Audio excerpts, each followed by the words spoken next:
Go back through history. You know, a long time ago we had the hunter-gatherer age, then thousands of years of the agricultural age.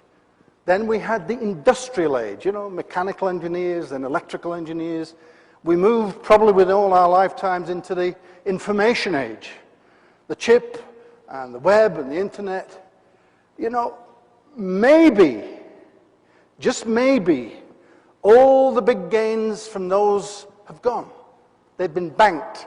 The silver bullets have been fired, and you and maybe a lot of other businesses are kind of looking for what's next. What's the next thing we can pull out? And you're looking out there, and there doesn't seem to be anything that's that obvious. Kind of scary. I want to introduce this concept that I've called connection.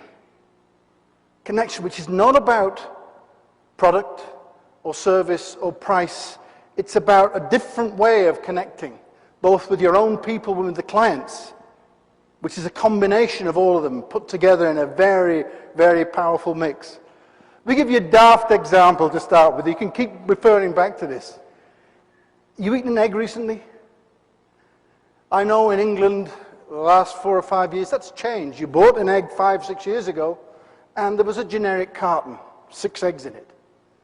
Bought it, looked at the carton, threw the carton away at your eggs. The eggs had a lion stamped on it. That's the way we mark a fresh date stamp in England. Not anymore. If you look at the carton, on it, it says the chickens were free range. They were fed organic food regularly. They had annual health checkups. They were, somehow or other, I'm not happy eating this egg unless I know its parents were happy. I'm eating its children, but I need to connect somehow. We need something like this. This is what I'm after. And I'm going to bring together a couple of ideas. What I call a new approach to branding and a new approach to leadership. Start with branding. Branding's been around for hundreds of years, 200, 300 years, depending on your definition of it. You've got powerful brands, you represent powerful brand names. But it's changed. And in my view, it's changed irrevocably. Never go back again. And I think one of the guys who led us to this new world of branding was a Brit. One thing that's not changed about branding is its definition. Very simple. It's distinction. Distinction in cluttered, competitive market. It's not higher price or lower price. It's not actually higher quality or lower quality. It's distinction in cluttered, competitive markets. And I think Richard Branson, the guy in England who runs Virgin, led us to a new way of branding. Because frankly, distinction for 100 or 200 years was simply about the product or service portfolio you put in front of the customer.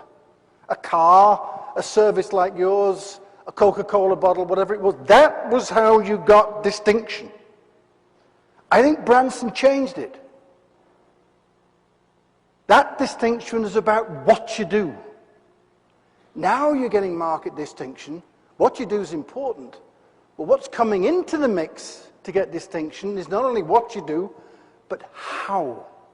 How you do what you do. What you stand for. The intangible things that you can't put in your earnings per share returns or on your balance sheet. That's increasing. Branson and Virgin are magnificent at it. What they do is they take 3 very fundamental values, personalities, attributes, whatever you want to call them. Fun, innovation, great value. They're the 3 things that Virgin push out. Branson pushes out all the time into cyberspace. And people who are comfortable with this personality are likely to buy the records in the record store, fly the airports, airlines, or any of the other, whatever it is, 150, 160 businesses under the Virgin umbrella. It's a very, very different way of getting distinction in the marketplace.